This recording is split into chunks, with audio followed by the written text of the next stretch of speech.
Thank you all so much. Before I thank everyone, I would like to just recognize the quality of the silence in this room. I've been in a lot of places. You all should commend yourselves and give yourself a round of applause because you all are unbelievably quiet.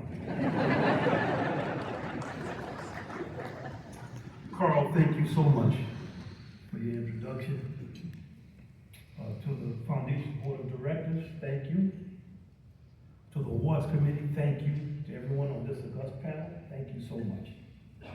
I've come to this community many times over the years and played from the Folly to different places. It's always an honor and a blessing. I always have been received with warmth and tremendous feeling. And my co-honoree, Brigadier General Wampler. I had so much respect for the man I just met. His comments last night at dinner, it demonstrated the overview, the humility, warmth, and the inclusiveness that is the hallmark of first-class leadership. I'm honored to share this award and this time with him and his beautiful wife, Jennifer, who is in the business of raising money for the arts, so you know I love her. Yes, please. Thanks. Last night, Carl said that I was the first musician to receive this award, and I was surprised. But it's understandable because after the 1970s, musicians were not necessarily seen as responsible stewards of public service. And when videos came in, you never saw this many good-looking musicians. But now I know that Carl actually sees things differently because it was his piano playing that allowed him to woo his vivacious wife, Beth. I heard that. She said he didn't play bad. He was so self-deprecating. So I'm gonna do my best to make sure that I am not the last musician to be honored with this distinction.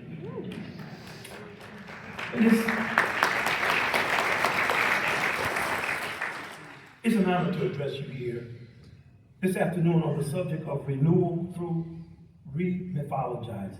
That's what the arts are about. They're about mythologizing.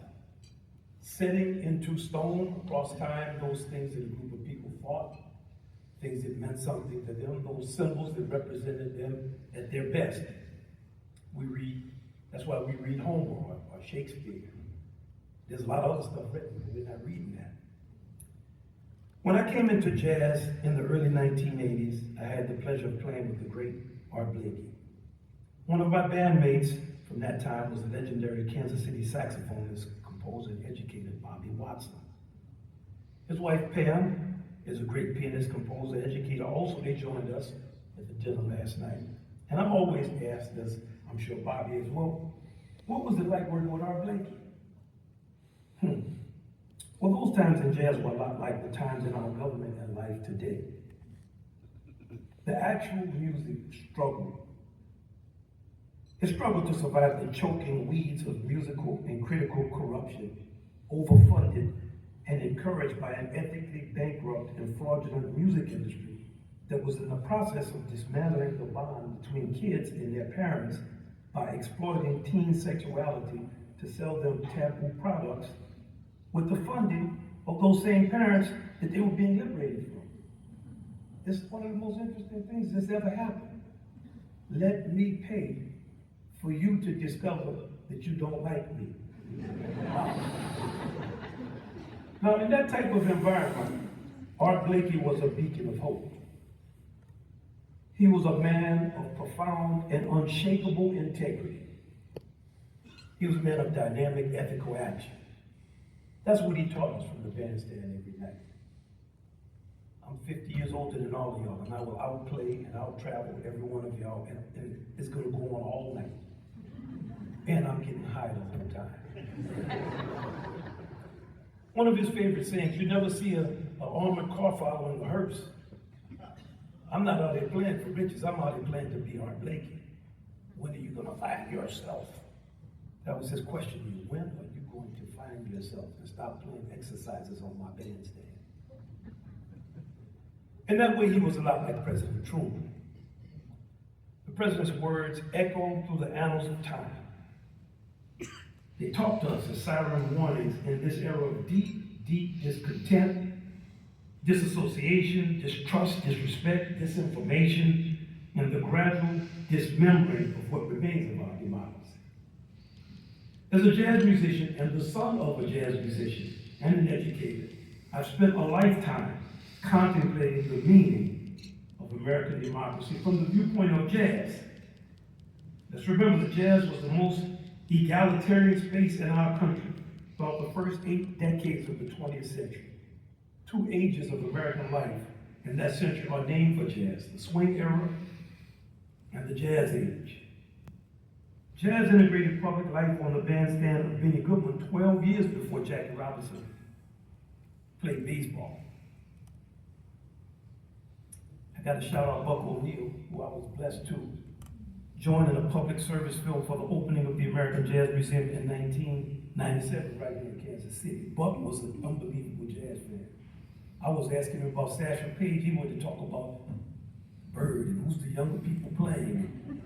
Who I like on the piano. He loves the piano. As a jazz musician, I had the honor to share many a bandstand with the oldest generation of musicians and to learn how to interpret what they were saying.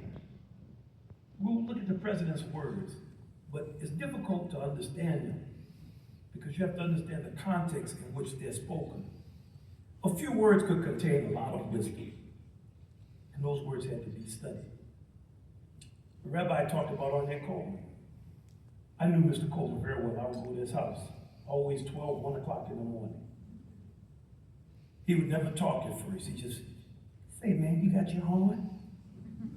He'd pull his horn out, and me and him would sit down in a room, and he would just play and look at me. One night he told me, "Man, you know, your daddy and them drove from New Orleans to Los Angeles after I moved out of New Orleans because he was in high school in New Orleans in the 50s with my father. And he said, man, we just came to see what you was doing, man." I said, "What did y'all do?" "Man, we played for a couple hours, then they drove back home." And what he told me that for was to let me know these are the sacrifices that people make for each other when it's about this music. Dizzy Gillespie, I had the opportunity to play in a big band. Well, a big band means that you have to share space. If you play in a small band, you can solo all night. In a big band, you get 1 or 2 solos. I called Dizzy, I said, "Man, I have a chance to start this big band, but I don't know if I want to play old big band music." And he said, well. One should not consider it an achievement to lose one's orchestral heritage. Well, that was that. Let's get that big band. Dizzy was proud of his Baha'i faith because he said, no one gets hurt for what they believe. It is said that President Truman read the Bible twice by the time he was 12 years old. Besides ensuring that he would not be popular. Surely, the ethical framework set by the Old Testament's central question, am I my brother's keeper, which is resoundingly answered yes in the New Testament by Jesus, yes you are, was not lost on the president. He once said, "I do not believe there is a problem in this country or the world which could not be settled if approached through the teaching of the Sermon on the Mount."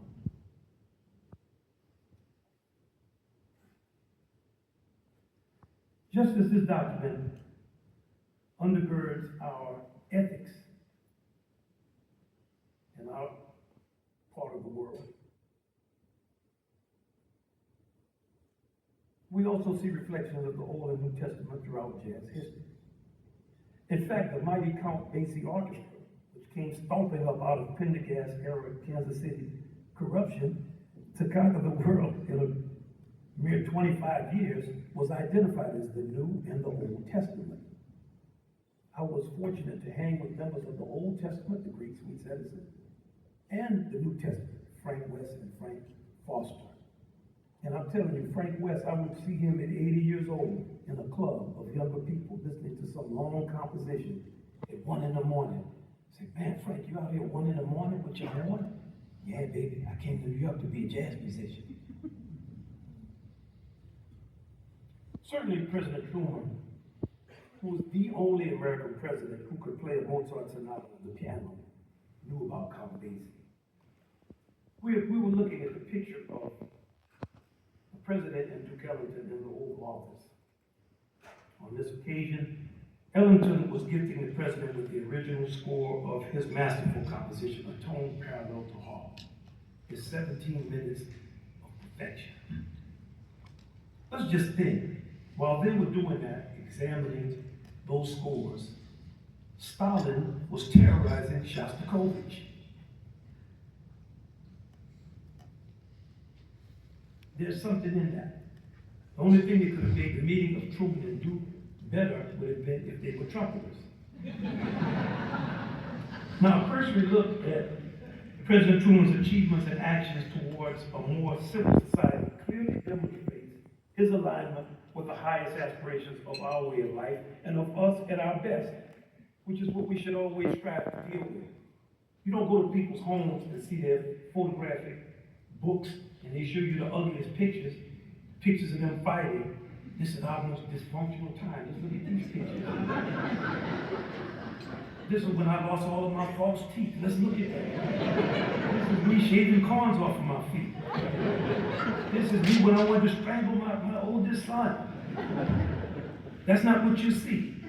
You see us at our best. That's what we should be trying to mythologize. Because through that mythology, we recreate those moments. See, I'm thinking like the gentleman and Carl, y'all make me laugh, because when you have a piece of music to play, it's very difficult, especially trumpet players in an orchestra. You never play. You sit for 280 measures, and then finally you come in on a high part. So you'll be so worried about one part. Man, this part is coming up. You're looking at your music, and you know that part is coming. It's like a bug that's right at you. That you will mess up the easy part.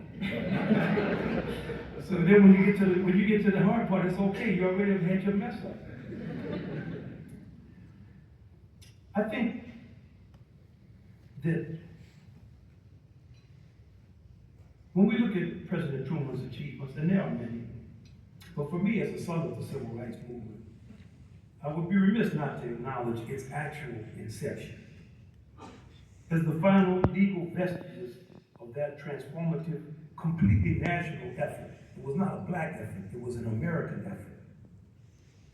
As they had just been spectacularly and publicly destroyed by our Supreme Court, and mind you, I played at the Supreme Court 2 times, even presenting a new piece called the Integrity Suite. 2 years ago, it obviously did not work. Let us remember, I even had briefs to go with it. I'm not joking, I'm serious. Let us remember that President Truman in 1948 proposed Congress pass comprehensive civil rights legislation. In keeping with their traditions, Congress refused. So Truman issued Executive Order 9980, and well, other numbers are not that important, and they prohibited discrimination in agencies of the federal government and desegregated the United States Armed Forces. Now, we can go past that now, because we don't understand what the reality of that was at that time. We had just won World War II. And let's also not forget, the first time on the face of the earth that a nation had a supreme weapon that could be used to dominate and subjugate everyone in a very clear, unequivocal way. Since the Mongols came up out of the steppes on horses, the United States chose not to do that. For us now, okay, we chose not to do it. That was a big thing to choose not to do. It's like sometimes I talk about George Washington passing up a kingship. People say, yeah, well, he was rich, so, he had slaves. Right, but has anybody offered you to be the king of anything? So we can go past historical points and not contemplate them fully and understand actually what's in these lessons. After World War II, when the military was at a certain point, Truman said, man, we can't have a situation where German soldiers are treated better than our own American soldiers.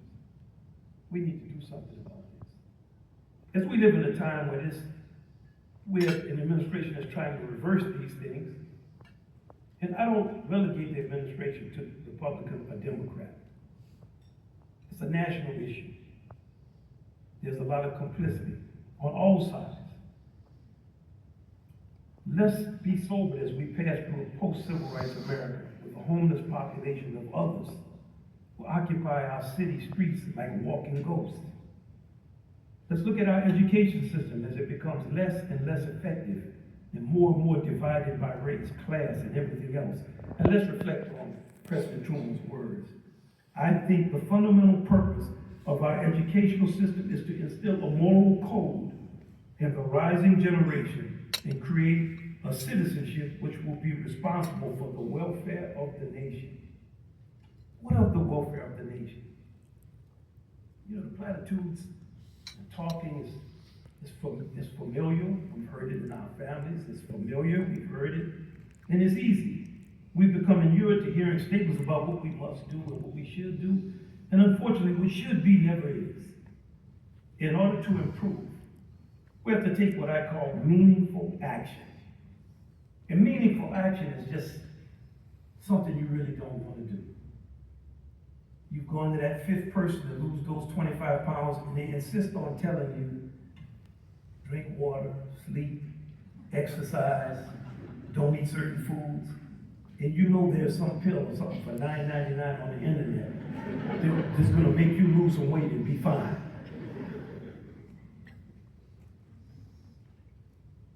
Meaningful action is something that forces you to break routines that have sometimes been formed in the womb. Or at least it's a result of your fantastical thinking, runaway desires. I'm just going to dream the world into this state. The closest thing to it, I think, is WWF wrestling. You know it's fake, but you like it. So these are some, from traveling around the country, these are some meaningful, non-political acts I have deduced we need to take to heal our flailing democracy. This person's going to be strange. I'm afraid to fly, so I've traveled up and down this country for 40 years in a car. I drove here. I'm going to drive back to New York when we leave. We need to learn how to cook. The food is so bad in most places. We're laughing, but man, when you have bad food, you're bad. And people have never been mean. People are nice. And I'm always integrating the restaurants I go into. Everybody's nice. But when the food comes out, damn, it's not nice. I say, what happened to our country? How could our food possibly be this bad? We need a comprehensive national campaign to teach everybody how to cook.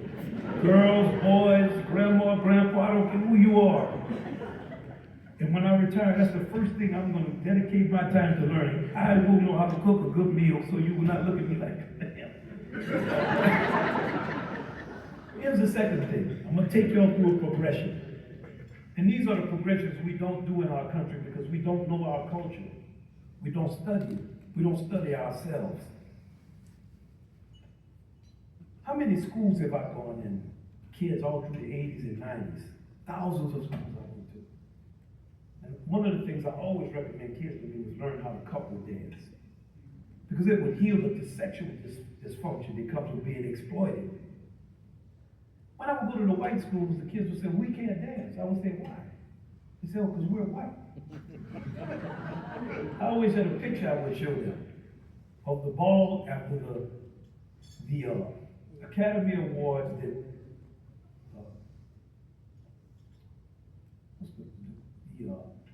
the Wizard of Oz won for the best picture. And I showed them the ballroom. I said, look at who's on the dance floor. All these people not dancing. When this country was segregated into the suburbs, it went out somewhere for a dream of non-integration. And what it left behind was this culture of adult dancing. That was a mistake. Now adults don't dance, and kids are the only ones that are part of any type of ritual of courtship. But adults says, oh, when we were in high school, we were. Man, adults, we're going to do much more than what some kids are doing. I had to always tell my children that, which I had 5.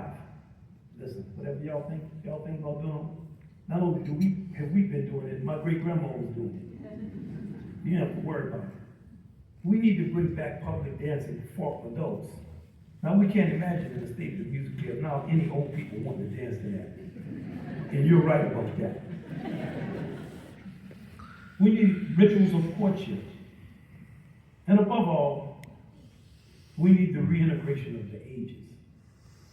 The one singular advantage I can feel I had over my peers was the fact that I was regularly around people in their 80s and 90s when I was in my 30s, in a meaningful way. Bring the old folks back and make sure that we are integrated. Now, as our current government goes about taking us out of the modern world into a dark space of insulated arrogance and self-aggrandizement, let's return to the teachings of President Truman and discover another thing he has in common with jazz. The achievements of the greatest people are unknown and not reflected in the contemporary practice of the art.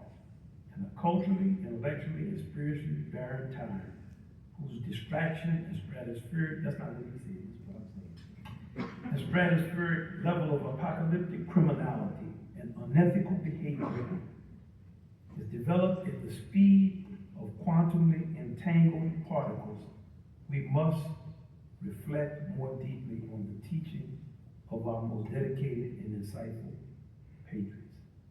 President Truman said, once the government is committed to the principle of silencing the voice of opposition, it only has one way to go, and that is down the path of increasingly repressive measures until it becomes a source of terror to all its citizens and creates a country where everyone lives in fear.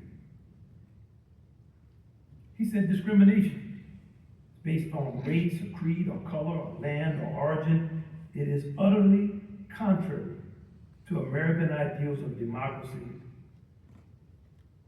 our way of life. As you can see, his advice is more relevant today because we've not followed it. We must not succumb to the reality of our times. It's one thing that his advice has with jazz. We have a whole recorded history of people who play great. But for some reason, we can't listen to it. So when we play, we're sad. My father used to say, when someone would say, what's the next new thing in jazz? He would say, man, people are going to listen to it. So it's easy to critique things. Always easy to say something negative. When I was a young musician, I had a producer, Mr. Steve Epstein. He was maybe 15 years older than me. And our head engineer was a man named Tim Gilbert. He was 35 years older than me. I was in my early 20s. I would sit up at night in the studio telling them why their mixes didn't sound good.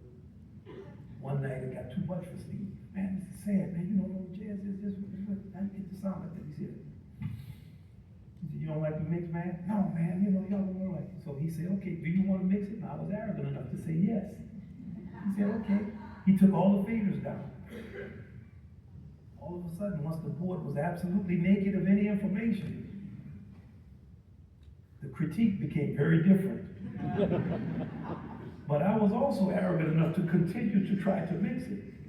So every time I would give an instruction, our lead engineer, who I loved, and he loved me, he would repeat what I said so that I could hear the stupidity of it in the room. So I'll say, give me a little of the mid-range. A little mid-range. That button over there, listen, that button over there. After 15 or 20 minutes, Mr. Epstein said, man, can we stop doing this? It's 1:30 in the morning. And he looked at me and said, now you understand the difference between critiquing someone's work and doing it. So I'm going to conclude by saying it's time for a new vision of our country, and one that has it aspiring for a non-material greatness, for a largeness and a generosity of spirit that honors the blessings that have been bestowed upon it. And I'm just going to make an observation about what I've seen here. When I was 17 and left New Orleans to go to New York, to Juilliard, when I also did not graduate from college, my father gave me a book. And that book was Paramahansa Yogananda, Autobiography of a Yogi.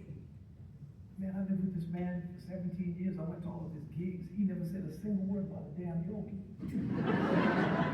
Now it's a book, 300 pages. So I started to read the book. And you know, I liked the book, but it was just the names that got me. I was like, man, I called him. I said, man, I was on a train. I stopped. I said, man, I'm reading this book, but it's the Indian names. I don't understand. I can't get the names. I don't understand the names. He said, well, man, write the names down and write down something next to them. When you look at it, look at that. Those names are important. I said, man, that's like 250 Indian names, none of which I can pronounce or understand. He said, man, either you want to know something or you don't want to know. Then maybe 10 years later, I was reading Duke Ellington's book, Music is My Mistress. The book is just full of people's names. This person, that person, blah, blah, blah, blah, blah. A whole book full of names of people. Damn, this book would be good if it wasn't so many damn people's names in it. Then 10 years after that, I was on the bandstand with my great master from Ghana, Yakubadi. Unbelievable percussionist, dancer, just everything, rest in peace. We did a piece called Congo Square. One section of the piece got longer every night. So I asked him, we called it Nomwe. I said, Nomwe, why is this section getting longer and longer? The piece is already 3 hours, man. People want to go home. He said, that is the name of the ancestors. I said, the ancestors? Whose ancestors? Yours or ours? We don't even know where one name begins and another name. He said, does your ignorance of their achievements make them less significant? So, in concluding, I just want to say how great it is for us to recognize the achievements of President Truman and for us to gather in community and talk about it and what he was about, to give scholarships to our young people, to embrace them, to initiate them into the actual feeling of democracy and its possibilities. And I'm certainly honored to be here. And I encourage all of my young people to take their dreams seriously. And I want to conclude with a title from another great Kansas Citian, Mr. Charlie Parker, who said, now's the time, and it always is.